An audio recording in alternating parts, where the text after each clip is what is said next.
My boyfriend's sister broke into my house and kidnapped my sister. So I ended her perfect life. 4 years later, she wants me to convince her family to forgive her. My boyfriend made me feel like a princess until I met his sister. I remember being 16 and really nervous to meet her. I had stalked her Instagram for weeks in the time leading up to the family dinner. I could literally recite every caption she'd ever used back to 2019, as well as every story highlight she had up because she was everything I wasn't: blonde, tall, and skinny fat. Like, ugh, the dream body. And it's not like I'm ugly, or at least I hope not. I'm just short, brunette, and a size US 2 instead of 0. Obviously, I never mentioned my fears to my boyfriend because the last thing I wanted was for him to think I was obsessed with his sister or something, even though I was. Fast forward to the big day. I wore a floral maxi dress that hugged my waist and straightened my hair to make it less frizzy. At this point, I really thought my boyfriend would be my husband one day, so I didn't want to take any chances with his parents not liking me. Meanwhile, Jake just wore a gray Nike matching outfit. Go figure. When we walked in, I was hit with a wave of shock. His parents squeezed me super tight like I was already one of them, and when I saw his sister Vanessa, who was 2 years older than me, my jaw dropped. All my hopes of her being a catfish had vanished. She literally looked the exact same as she did on her Instagram. I was honestly about to start ignoring her just so I wouldn't have to feel insecure, but that's when she lunged at me for a hug too. OMG. Jake has told me so much about you. Her smile seemed genuine, loving, so I smiled and hugged her back. From there, things were pretty good until we sat down for dinner. For context, I was extremely hungry because I literally hadn't eaten since breakfast. So when I finished eating before everyone else, I was too scared to ask for seconds. Luckily, Jake's mom literally offered it to me, but when I glanced over at Vanessa, she violently began to look at me, look down at my plate, then look up at me again like 100 times. I don't think you really need to eat all that. I dropped my fork. For some reason, I felt embarrassed. Like, it was my fault for literally just being a normal girl with an appetite. My boyfriend looked livid, but before he could open his mouth to speak, I pinched him because there was no way I'd let my first impression of his family be me starting a fight. So I politely nodded and said, "You're right," before convincing his mom not to load me up. Turns out that one anecdote was Vanessa's green flag to outrageously body shame me for the rest of time because as I drove home, my phone started buzzing with text on Instagram. Vanessa was spamming me with lose weight Instagram reels as well as healthy recipes from BuzzFeed. She hadn't even bothered to follow me back. I wanted nothing more than to screenshot her texts and let my boyfriend go off on her, but there was something I wanted even more than that: to be the girl who fights her own battles. So I simply just liked everything she sent and never replied. I figured that everyone has flaws. And if Vanessa was Jake's only flaw, then he was still the perfect man to me. So when his mom was having a birthday dinner and he invited me, I said yes. I got there super early because I wanted to scan the menu to already have my order chosen. But then out of nowhere, Vanessa showed up. When she saw me, she laughed. Ugh. I'm glad I'm not the only one who's freakishly early. I just have to come early to these things because I hate bumping into people when my implants are freshly adjusted. My mouth was literally hanging open, and I guess she knew I had no idea what she was talking about because that's when she said, "Oh, right. Yeah.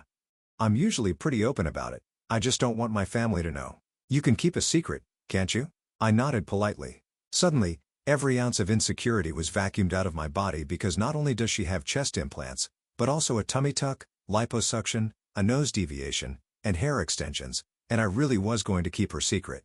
But at the dinner table, while I began to order, she laughed like a pig. "If you're gonna eat that much, why don't you just buy the whole damn restaurant?" She then proceeded to bang her fist on the table while crying, laughing. Meanwhile, me and Jake's family just sat there, completely straight-faced and very uncomfortable. "Hey, Vanessa. If you're going to have that much plastic pumped into your body, why don't you just box yourself up and start going by Barbie?" She immediately went silent. Even the waiter chuckled. "Oh, didn't you guys know?" I was now facing her parents. "Vanessa hasn't even so much as stepped foot into college. All your money has gone into her nose, lips, and stomach." Her parents started screaming at her and calling her greedy. Her dad even used the W word. My boyfriend just held my hand, making sure I was okay. Needless to say, she stormed out, and I naively thought I'd never have to see her again. But the next day, I woke up to a call. It wasn't Vanessa. It was my mom. Someone had broken into our house, and my younger sister was nowhere to be found. Turns out Vanessa is not only a plastic-pumped beach, she's effing psycho. "I need help. I found my kidnapped sister." I was trying to keep my voice steady as I gave the operator the address. My hands trembling so badly, I could barely hold the phone. But Vanessa lunged at me, her eyes wild with fury trying to grab my phone. "Give me that," she snarled, her perfectly manicured nails scratching my arm, leaving angry red welts in their wake. Jake pulled her back, his arms wrapping around her waist, struggling to restrain her without actually hurting her, his face a mask of disbelief and horror. "Vanessa, stop.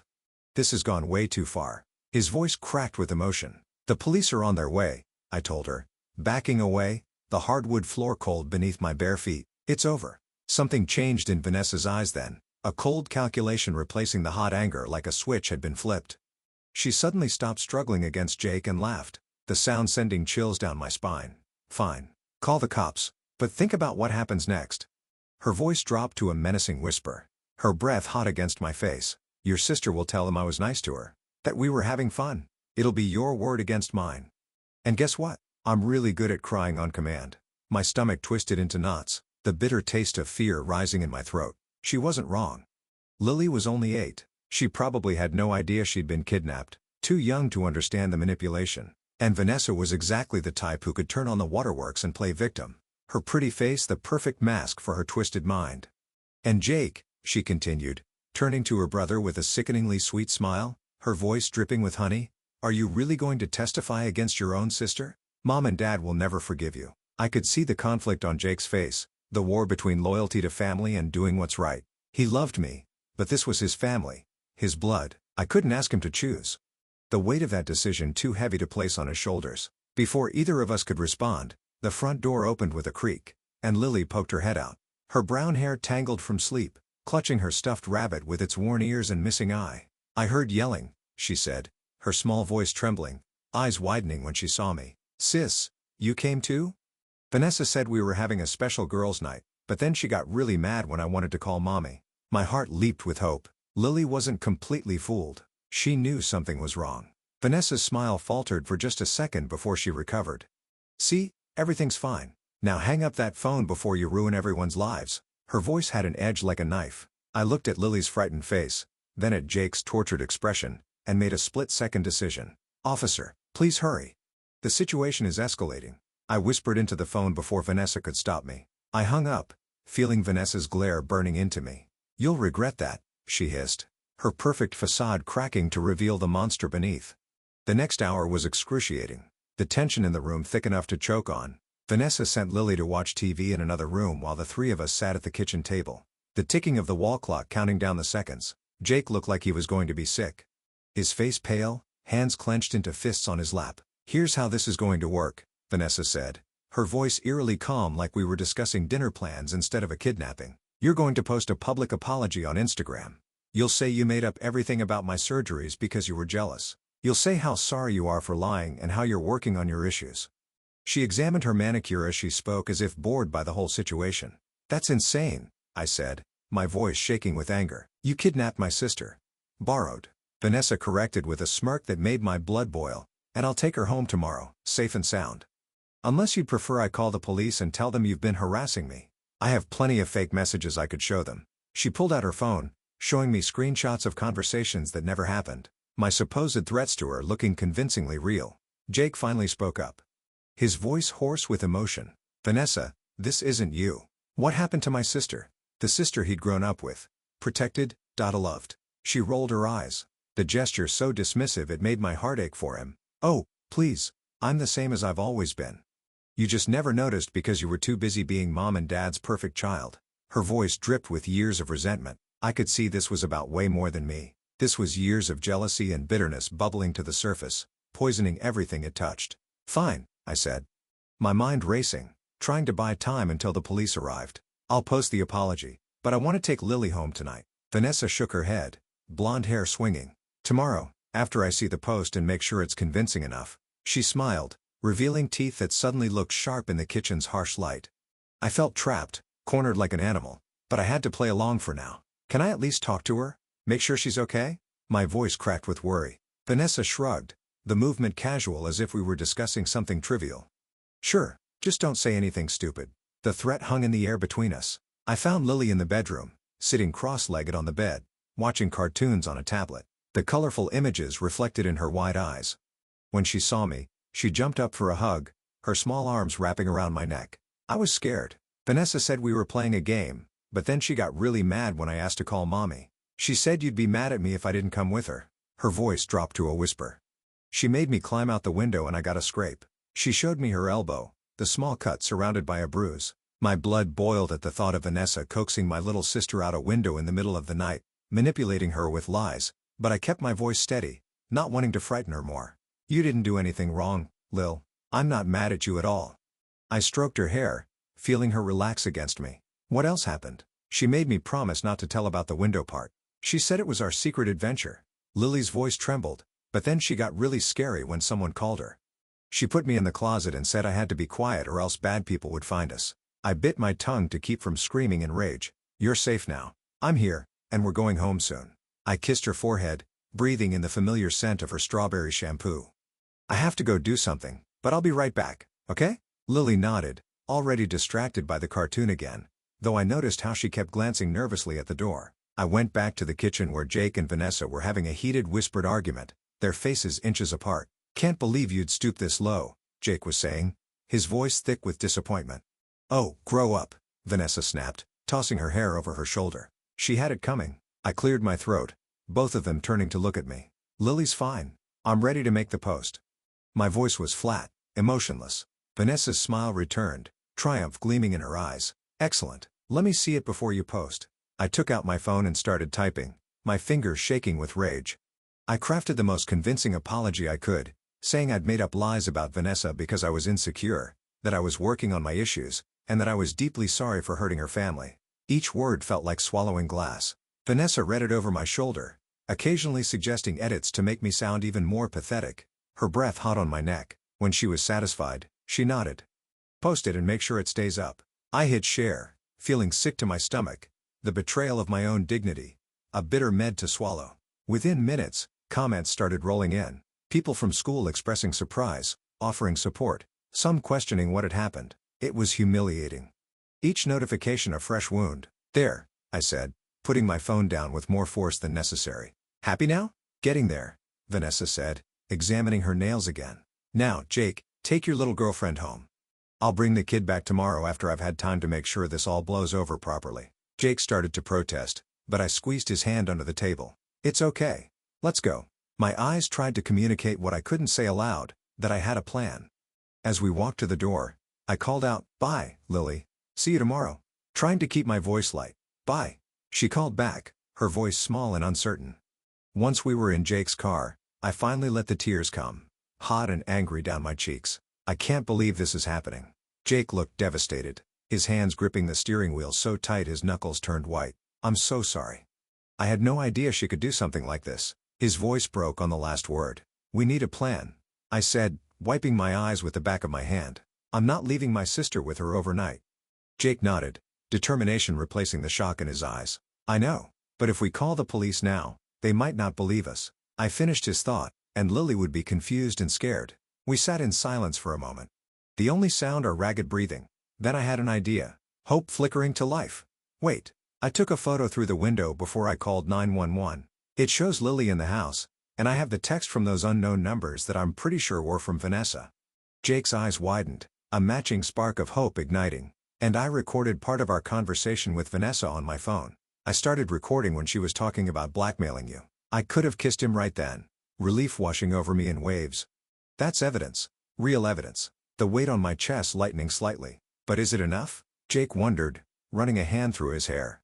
She could still spin it, make up some story about babysitting. I thought for a moment, chewing on my lower lip. We need more. We need her to actually confess, to say the words where there's no ambiguity. How do we do that? Jake asked, starting the car, the engine rumbling to life. I looked at the humiliating apology I'd posted, the comments still pouring in like salt in an open wound. We use this. She thinks she's won. People like Vanessa get sloppy when they think they've won. The plan formed in my mind, pieces falling into place. We drove back to Jake's house to regroup. The familiar two-story suburban home now feeling like foreign territory. His parents were there, looking worried, his mom's mascara smudged from crying. Jake, where have you been? His mom asked, rushing to hug him. We've been calling and texting for hours, her voice thick with concern. Sorry, Jake said, hugging her back. My phone died. We've been dealing with some stuff. His voice carefully neutral. His dad frowned, lines deepening around his mouth. Is this about Vanessa? She texted saying she's staying with a friend for a few days until things cool down. I felt Jake tense beside me, his hand finding mine and squeezing. Yeah, about that. We ended up telling them a partial truth that Vanessa was upset about what happened at dinner and was taking some time away. We didn't mention Lily. I wasn't ready to involve more people until we had a solid plan. The risk too great. In Jake's room, we laid out what we knew. The facts stark and terrifying when listed out. Vanessa had Lily at her aunt's house.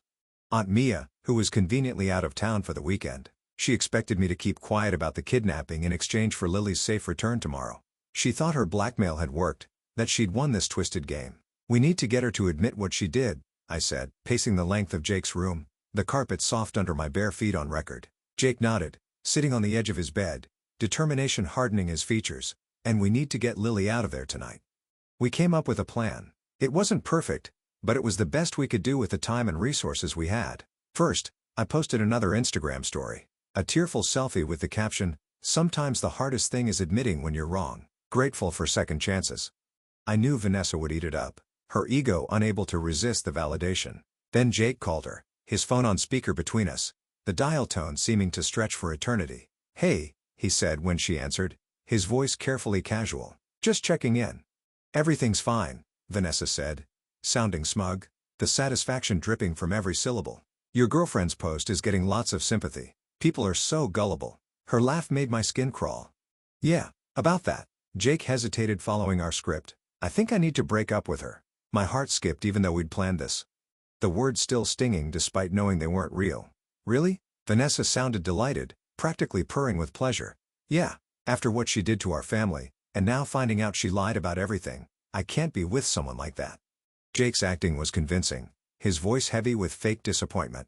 "Wow, Jake, I'm proud of you. It's about time you saw her for who she really is." Vanessa's voice softened, sisterly affection replacing the gloating. Jake took a deep breath, the sound amplified by the phone speaker. "The thing is, I'm still confused about some stuff. Like, why did you have her sister at Aunt Mia's house?" He jumped straight to the point. "No more dancing around." There was a pause, the silence stretching thin. "I told you, the kid thinks it's a fun sleepover." Vanessa's voice had an edge now, caution creeping in. "Yeah, but why take her in the first place?" Through a window in the middle of the night, Jake pushed, his knuckles white as he gripped the phone. Another pause. Longer this time. "It got the results I wanted, didn't it? Your precious girlfriend is finally showing some humility." The smugness was back. Unable to resist bragging about her success by kidnapping a child? "That's pretty extreme, Ness." Jake's voice hardened, using her childhood nickname to disarm her. "It wasn't kidnapping," Vanessa snapped, defensive now. "It was teaching her a lesson. Besides, the kid's fine. I didn't hurt her," her voice rising slightly. "Except for the scrape on her arm," Jake pushed, following our plan perfectly. "That was nothing. She slipped climbing out the window. Not my fault. She's clumsy." Vanessa's voice pitched higher, irritation bleeding through. Jake caught my eye, a silent confirmation that we were getting what we needed. "So you broke into their house and took her sister just to get back at her for embarrassing you at dinner?" His voice calm, matter of fact, drawing her out. "She deserved it." Vanessa's voice rose to almost a shout, control slipping away. "She humiliated me in front of everyone. Do you have any idea what it's like to have Dad look at me that way? To have Mom crying about all the money they spent? Your girlfriend ruined everything."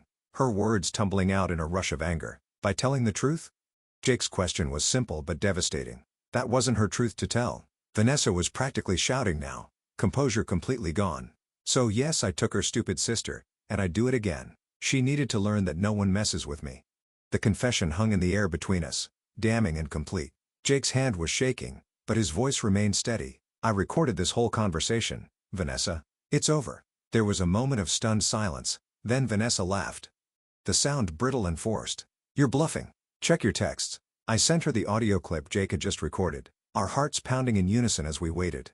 We heard her phone ding, followed by the sound of our conversation playing back, her own voice condemning her. "You little." Vanessa's voice was venomous, dripping with hate. "You think this changes anything? By the time you get here with the cops, we'll be long gone. Good luck finding us." The line went dead, leaving us staring at each other in horror. "She's going to run," I said, panic rising in my chest, threatening to choke me. Jake was already grabbing his keys, determination replacing fear. "Not if we get there first." We raced to his car, calling 911 on the way. This time, I didn't hang up. I explained everything. The kidnapping, the blackmail, The confession we just recorded, words tumbling out in a desperate rush.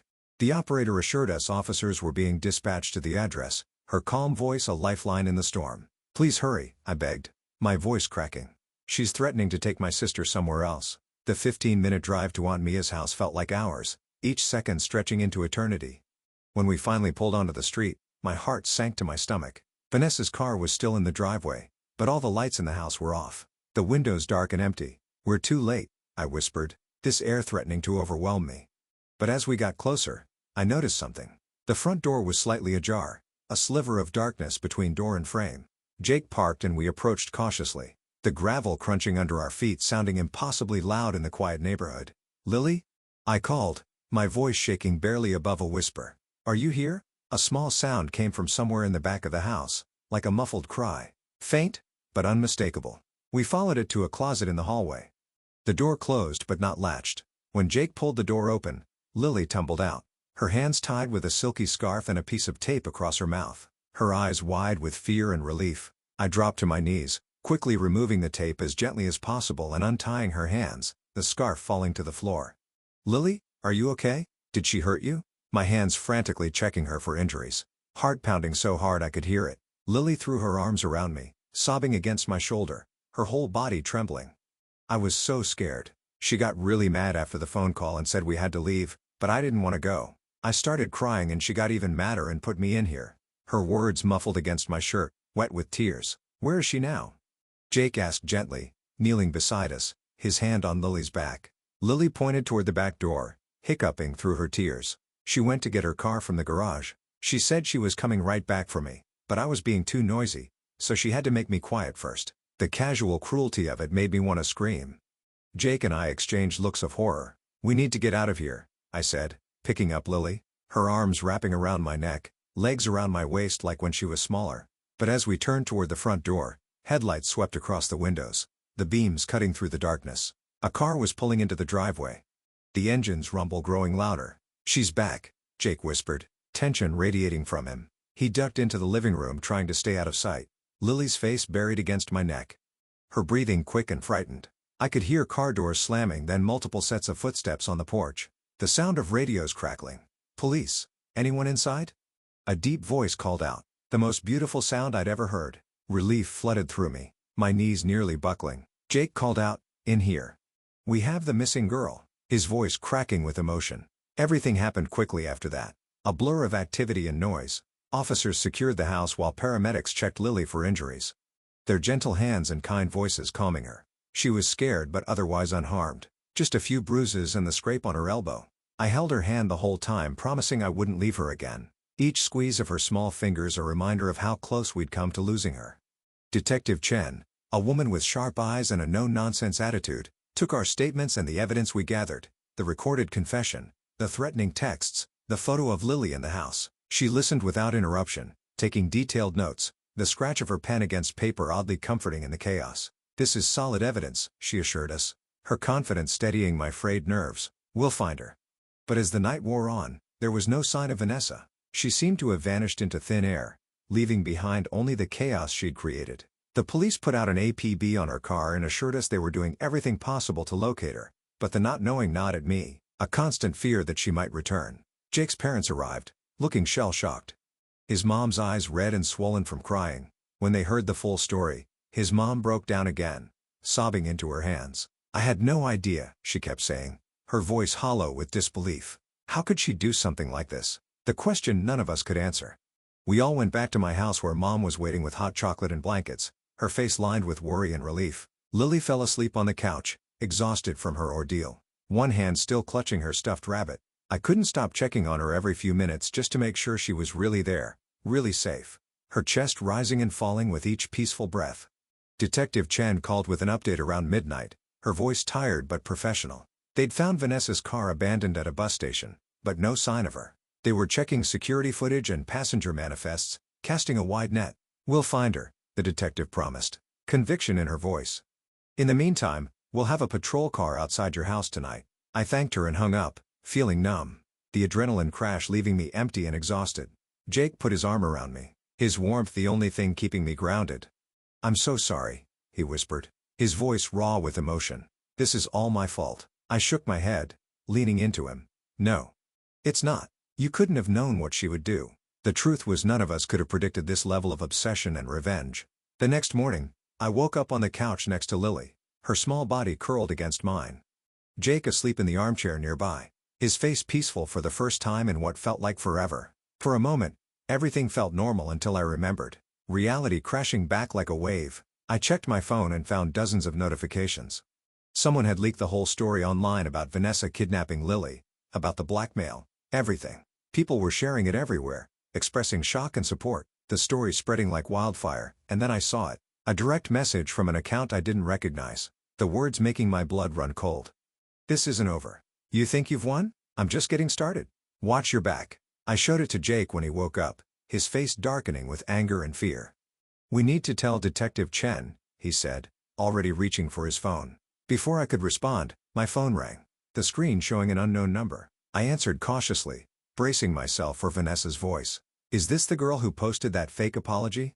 The voice was unfamiliar. A woman, older than us, with a slight accent I couldn't place. Who is this? My guard immediately up, suspicion coloring every word. My name is Rachel. I saw your story online, and I thought you should know you're not alone. I dated Vanessa's ex-boyfriend before her. She did the same thing to me, spread lies, threatened me, even broke into my car once. Her words tumbled out in a rush as if she'd been holding them in for too long. My hand tightened around the phone, hope and dread mingling in my chest. Do you know where she might have gone? No, but I know she has a fake ID. She used it to buy alcohol when we were in school. The name was Mia something, like her aunt. The coincidence too perfect to be chance. I thanked Rachel and immediately called Detective Chen with this new information. The pieces of the puzzle finally coming together. By afternoon, the police had a lead. Someone matching Vanessa's description using the name Mia Bell had checked into a motel about 2 hours away, paying cash, but using the ID for the registration. We're sending officers now, Detective Chen told us, her voice tight with anticipation. Stay put and stay safe. Jake and I spent the day with Lily, trying to keep things normal despite the police car parked outside and the constant checking of phones. We watched movies, played board games, ordered pizza. The ordinary activity is a thin veneer over the extraordinary circumstances, but I couldn't shake the feeling that this wasn't really over, that Vanessa was too clever, too determined to be caught so easily. That evening, Detective Chen called again, her voice triumphant. We found her, she said. The words I'd been desperate to hear. Vanessa Bell is in custody. The relief was overwhelming, tears springing to my eyes unbidden. I started crying, and Jake hugged me tight, his own eyes wet with emotion. There's something else, the detective continued, her tone shifting to something more serious. We found evidence in her motel room, detailed plans about what she was going to do next, notes about your routines, your family, your friends. This wasn't just about revenge for one dinner. This was obsessive. A chill ran down my spine despite the warmth of Jake's arms around me. What happens now? My voice small, afraid of the answer. She'll be charged with kidnapping, breaking, and entering, endangering a minor, and a host of other charges. With the evidence we have, including her own confession, she's looking at serious time. The detective's words were reassuring, but couldn't completely dispel the shadow Vanessa had cast over our lives. After hanging up, Jake and I sat in stunned silence, the weight of everything that had happened pressing down on us. I never thought it would end like this, Jake said quietly, his voice thick with emotion. With my sister going to jail, the pain in his eyes was unbearable. I squeezed his hand, our fingers intertwining. I'm sorry. The words inadequate, but all I had to offer. He shook his head, squeezing back. Don't be. You didn't do this. She did. His loyalty to the truth, even when it hurt, one of the reasons I loved him. The next few days were a blur of police statements, counseling sessions for Lily, and dealing with the fallout online. I deleted the fake apology post and shared the truth instead, not to humiliate Vanessa, but to reclaim my story, to take back the narrative she had tried to control. Jake's parents were devastated. Their world turned upside down. They came to apologize to my family, bringing flowers and tears and broken hearts. They'd had no idea about Vanessa's surgeries or her capacity for such cruelty. They'd been blind to who their daughter really was, seeing only what they wanted to see. A week after Vanessa's arrest, Jake and I sat on my porch swing, watching Lily play in the yard. Her resilience amazing me as she chased butterflies. Her laughter a healing sound. My parents want to move, Jake said suddenly, breaking the comfortable silence between us. After the trial, they can't face everyone here anymore. My heart sank. Fear gripping me. Will you go with them? The thought of losing him after everything we've been through almost too much to bear. He looked at me, his eyes serious, but warm. Number, I'm saying. If you still want me around. Relief washed over me. Sweet and overwhelming. I leaned my head on his shoulder, breathing in his familiar scent. I do. But it won't be easy. People will always associate you with what happened. The whispers already following us at school. The stares when we went out. I know. But running away won't change that. Besides, he smiled slightly, the expression reaching his eyes for the first time in days. Someone needs to make sure you don't straighten your hair too much. It looks better with some frizz. I laughed, remembering how nervous I'd been for that first family dinner, how I'd obsessed over my appearance. It seemed like a lifetime ago.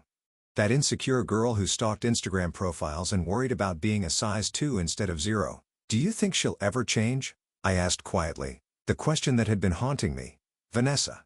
I mean, Jake was silent for a long moment, his eyes following Lily as she twirled in the yard, sunlight catching in her hair. I don't know. I hope so. But even if she does, some things can't be undone. The damage to his family, to Lily, to us, permanent marks left by Vanessa's actions. I nodded, watching my sister dance with the butterflies, her joy a defiant response to trauma. She was right. Some things couldn't be undone, but we could move forward. We could heal. My phone buzzed with a notification. Another message from someone who'd seen my story online, sharing their own experience with bullying and body shaming. I'd received dozens like it in the past week, each one a reminder that our stories have power. Maybe some good can come from this after all, I said, showing Jake the message, hope flickering to life inside me. He smiled, a real smile that reached his eyes, warming them from within. Maybe it can. As the sun set, casting long shadows across the yard, painting everything in gold and amber, I felt something I hadn't expected. Hope.